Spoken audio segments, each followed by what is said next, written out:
চলুন, কোর্টে যাওয়ার সময় হয়ে গেছে। এই তলাটা খোলো। আচ্ছা শুনুন না, আমার বাড়ি থেকে কেউ আসেনি না? না, বাইরে আসুন, বাইরে আসুন। বলছি কাইন্ডলি ওনাদের একটু বলুন না, দেখুন না যদি আমার বাড়ির থেকে কেউ এসে থাকে। বললাম না কেউ আসেনি, আর যদি দেখা করে রিয়া তাহলে কোর্টে এসেই দেখা করবে। এই চলো, নিয়ে চলো ওনাকে।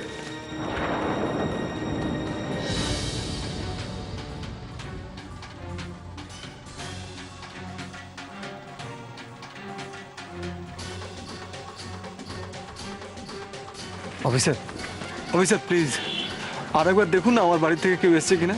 আরে মশাই, বললাম তো কেউ আসেনি, কেন বারবার আমাকে আপনি জিজ্ঞাসা করছেন? এই গাড়িতে তোলো ওনাকে। খুনি আসামির সঙ্গে দেখা করতে কেই বা আসবে? মা তো সারা জীবন আমার মুখে দেখবে না মনে হয়। আর আয়ুষি তো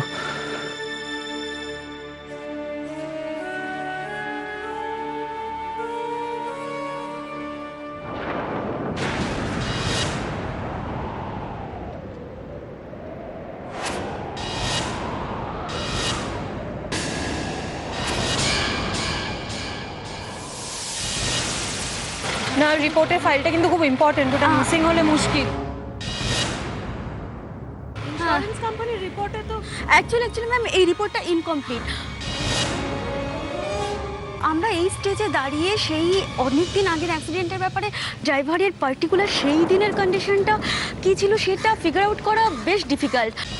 জয়তারা, মা মাগো, এ কাকে পাঠালি মা? এই তো দেখছি একেবারে তোর কালার জেরক্স মর্তদামে নেমে এসেছে। যাই, দেবী বন্দনাটা সেরে ফেলি।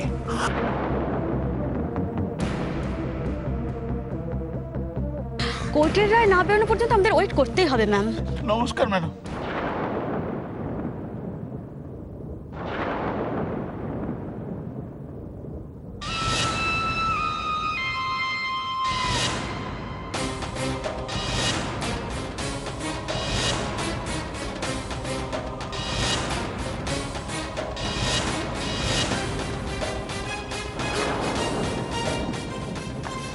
আপনি? হ্যাঁ ম্যাডাম, আমি। এই অধম তার ভাগ্নের জন্য করো জোরে আপনার সামনে তার জীবন ভিক্ষা করছে ম্যাডাম। অগ্নি খুন করতে পারে না ম্যাডাম। আমি বলছি, দায়িত্ব নেই, আমি ওর বড় মামা, তো আমি ওকে ছোটবেলা থেকে দেখছি। এই অধর্মের কাজও করতে পারে না ম্যাডাম। হ্যাঁ মানছি ওর একটু পান দোষ রয়েছে, সেই জন্য মাঝে মধ্যে টাল খেয়ে বৌমাকে কি বলতে কিন্তু বিশ্বাস করুন খুন করতে পারে না ম্যাডাম। দেখুন, যার যাওয়ার সে তো চলেই গেছে, আর যে গেছে সে আমার কাছে কি ছিল আপনার থেকে ভালো তো কেউ জানে না ম্যাডাম। এই তো দিন রাত মা কালীকে ডাকি আমি, ওনার আত্মার শান্তি কামনা করি। ম্যাডাম আমি বলছিলাম যে ও খুন করতে পারে না, আমার ভাগ্নে খুন করতে পারে না। আচ্ছা একটা দিন না, আমায় শাস্তি দিন। হ্যাঁ আমার শাস্তি দিন। দেখুন, ওর জায়গায় আমার শাস্তি দিন না। আমি তো জেল খেটেছি আগে, আমার কোনো অসুবিধা হবে না, কিন্তু একটা কথা বিবেচনা করে দেখুন, আপনাদের বাড়ির একমাত্র জামাই তো ছেলের মতন ম্যাডাম।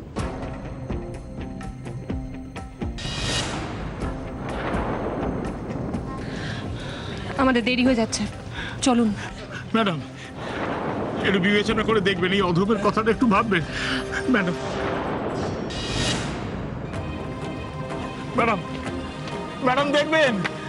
ম্যাডাম দেখবেন যেন আমার ভাগ্নেটা।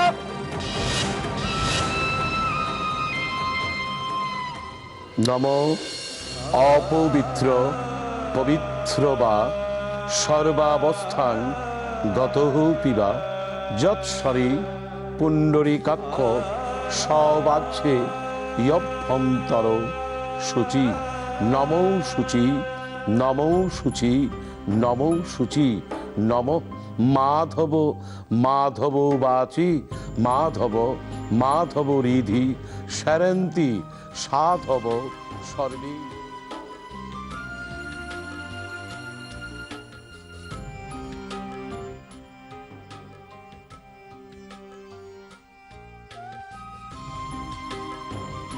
এতে গন্ধ পুষ্পে নমঃ যজ্ঞেশ্বরায় শ্রী বিষ্ণবে নমঃ। এতে গন্ধ পুষ্পে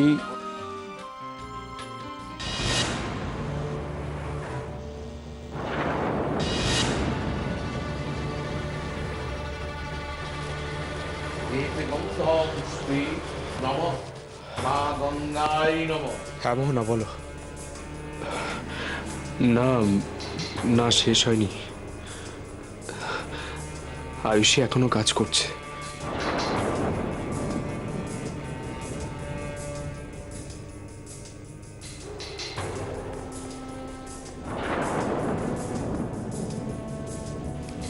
কে ফোন করেছে?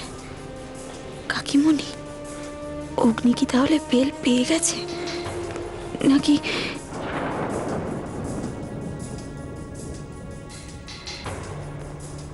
আয়ুষী, কাঁদিস না মা।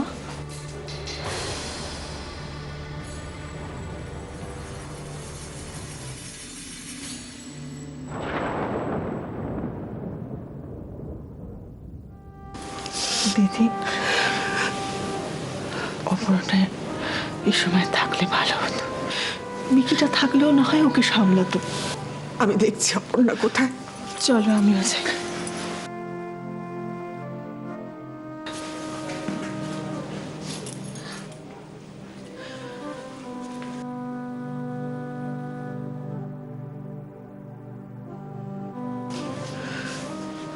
মেয়েটার মুখের দিকে তো তাকানো যাচ্ছে না।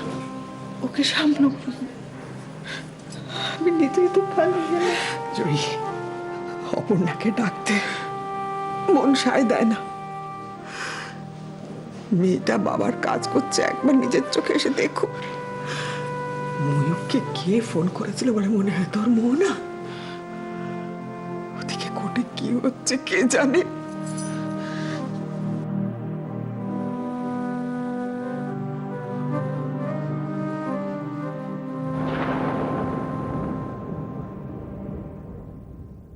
তুমি দিভাইকে এক্সপেক্ট করেছিলে তাই না জিজু? কোনো লাভ নেই। ও তো ওর বাবার খুনিকে ধরার জন্য মরিয়া হয়ে উঠেছে। তোমার এই অবস্থাটা কোনোদিনও ফিল করতে পারবে না। করবেই বা কেন বলো? ও তো মেনে নিয়েছে যে তুমি ওর বাবার খুনি। কিন্তু এটা সত্যি নয় মেঘলা, বিশ্বাস করো। হ্যাঁ, আমি মানছি অ্যাক্সিডেন্টটা আমার গাড়ির সঙ্গেই হয়েছিল, আই অ্যাডমিট। কিন্তু জিজু, এসব কথা তো আমাকে বলে কোনো লাভ নেই, বিকজ আমি জানি তুমি কিচ্ছু করোনি, তুমি কিচ্ছু করতে পারো না। Never ever. আমি বিলিভ করি তোমার। Thanks Meghla, thank you. কিন্তু জিজু, দিভাই তো। আয়ুষের কথা থাক না এখন, তুমি তো আছো এখন আমার সাথে, তাই না? আছি তো, আমি তোমার পাশে আছি। অলওয়েজ আমি তোমার সঙ্গে আছি, তোমার কাছে আছি।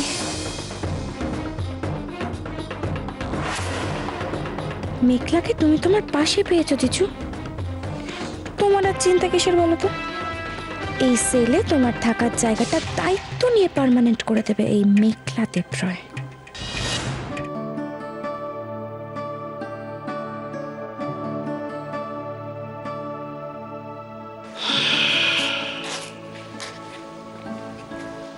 আসলে কি জানিস,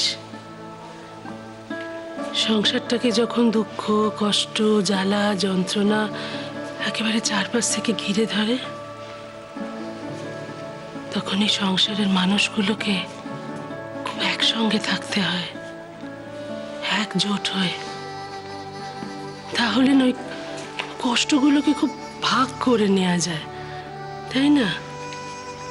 আর এটা সবচেয়ে বেশি কাদের করতে হয় জানিস? বাড়ির মেয়েদের। সংসারটা তো আমাদের, যেন আমাদের এই দায়িত্বটা নিতে হয়। কথায় আছে না, সংসার সুখের হয় রমণীর গুণে। কথাটা তো আর মিথ্যে নয়। মন খারাপ তোমার? মন খারাপ করে কি হবে বলো? যে চলে গেছে সে কি আর ফিরে আসবে?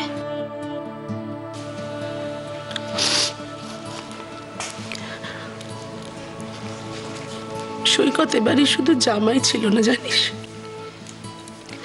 বিয়ের পর থেকেও এবারে ছেলে হয়ে গিয়েছিল। কত আনন্দ, কত হাসি মজা, সবাইকে নিয়ে থাকতে কত ভালোবাসতো। অত বড় লোক বাড়ির ছেলে, কিন্তু যেন একেবারে মাটির মানুষ, মাটির কাছাকাছি থাকতো। আর দেখ সেই মানুষটা কেমন কেমন ছাই হয়ে একেবারে মাটিতে মিশে গেল। এমনটা হওয়ার ছিল বল? আমি সব জানি, সব জানি আমি। আমি শুধু অপুর কথা ভাবছি। আজকে ছেলেটা 3 দিনের কাজ, আর আয়ুষীটা ওখানে। আমার অপুর জন্য খুব কষ্ট হচ্ছে জানিস। আমাদের যদি এরকম অবস্থা হয় তাহলে অপুরটা কি করছে কে জানে। একজন মরে হেজে গেল, আর এদের মরা কান্না আর শেষ হয় না। এই এখন কতদিন চলবে কে জানে। একটু কিছু যে ভালো মন্দ খাবো সেটারও উপায় নেই। দুঃখ করো না মা, মেয়েরা শোক পায় আবার সামলেও নেয়। এইসব তো তোমাদের দেখেই শেখা। তোমরা সব কি সুন্দর করে সামলে নিতে পারো। আর আমি তো ভগবানের কাছে এটাই প্রার্থনা করব, সৈকতদার আত্মা যেন খুব শান্তিতে থাকে। তুই আমাদের বাড়ির উপযুক্ত বউ হয়েছিস জানিস। সংসারটা খুব ভালো থাকবে তোর হাতে। সত্যি কদিন আমরা বাড়িটার দিকে ফিরেও তাকাতে পারিনি। তুই কেমন সবকিছু সুন্দর সামলে নিয়েছিস। তোকে আমার ধন্যবাদ দিতে ইচ্ছে করছে। আচ্ছা মা, কোনোদিনও শুনেছো যে মারা মেয়েকে ধন্যবাদ দিচ্ছে? আমি তো এই বাড়ির একজন, আমার যা ডিউটি আছে আমি সেগুলোই পালন করছি। তোর শ্বশুরমশাই একটা কথা বলেন জানিস, বলেন পাকেও পদ্ম ফুল ফোটে রোহিণী। তোকে দেখে আমি সেটা বুঝতে পারছি। আমার কপাল ভালো, তাই তোকে আমি এবারের বউ হিসেবে পেয়েছি। আমি এই বাড়ির বউ হয়ে থাকতে চাই না, তোমাদের মেয়ে হয়ে থাকতে চাই। পাগলি।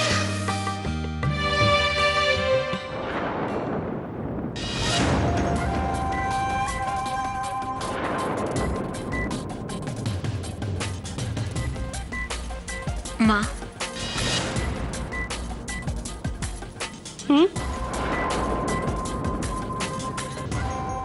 এই যে আপনি বলুন না, বিচক্ষণ মানুষ। এই যে জজ, আদালত, এটা আজব চিড়িয়াখানা, তাই না? আর আমার অদৃষ্টটা দেখুন, আমার কপালে এই সমস্তগুলো ফিরে ফিরেই আসবে। এই জঞ্জালের মধ্যেই আমাকে থাকতে হবে। নাহলে আপনার মতন বিচক্ষণ মানুষ এখানে তো একেবারে বেমানান। আর আমি এই বয়সে, ভেবে দেখুন।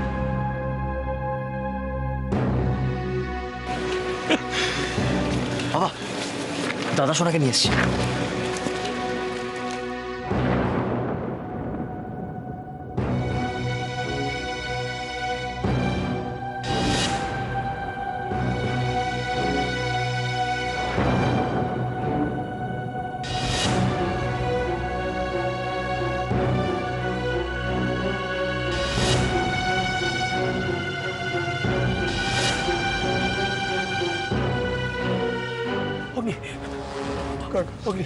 আমি কিছু বুঝতে পারছি না কি করে সব হয়ে গেল।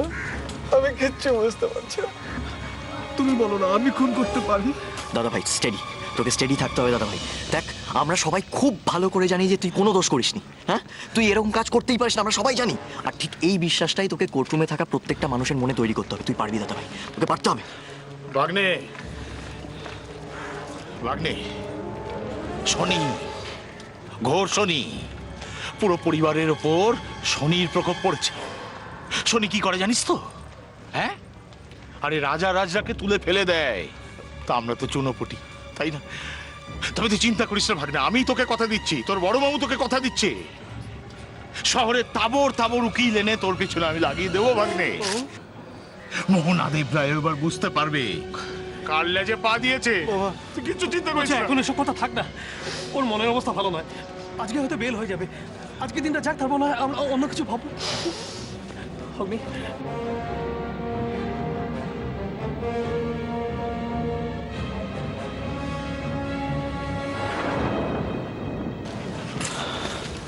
দাদা ভাই, বৌদিকে খুঁজছিস তাই না? আমরাও সকাল থেকে দেখিনি রে, বোধহয় আসেনি। না মানে ওদের বাড়ির এখন যা কন্ডিশন, বোধহয় আসতে পারেনি। ও কেনই বা আসবে? আমার জন্য কি করবে এসে? না দাদা ভাই, এইভাবে প্লিজ বলিস না। দেখ আমরা তো আছি না, আমরা আছি তো। হ্যাঁ, তুই একদম চিন্তা করিস না, একদম চিন্তা করিস না, আমরা সবাই আছি তোর পাশে, আমরা সবাই আছি, কিচ্ছু হবে না। তোর মতো একটা হাফ ইঞ্চির জন্য গোটা ব্রহ্মাণ্ডকে কেন খামাখা পিকচারে আনছিস ভাগ্নে? আমি একাই অস্থির নাকি? এই তোমরা দাঁড়িয়ে গেলে কেন? চলো চলো, ওখানে নিয়ে চলো। ঠিক আছে চলো। দাদা ভাই, আমরা আছি, আমরা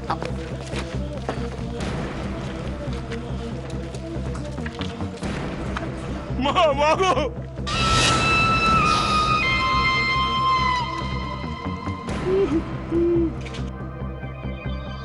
রক্ষা করো মা।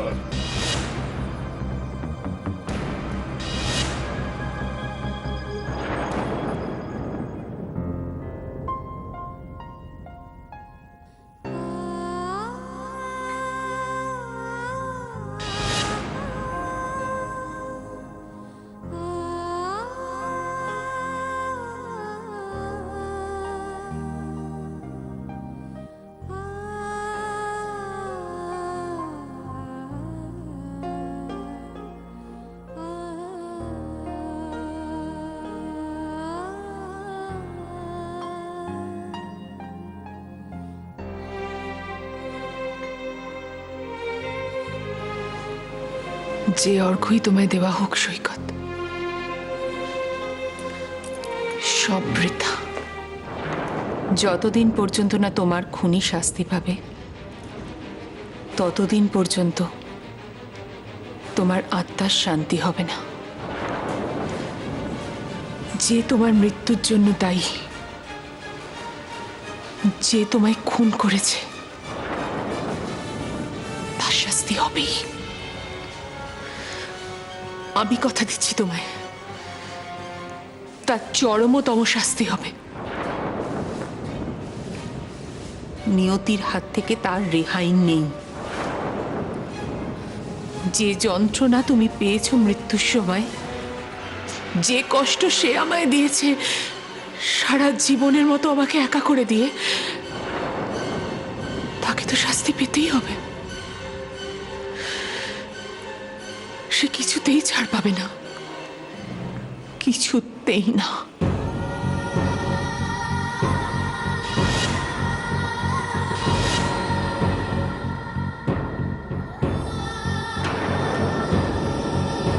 তোর এই চোখের জল অগ্নির জন্য তো, আয়ুষী?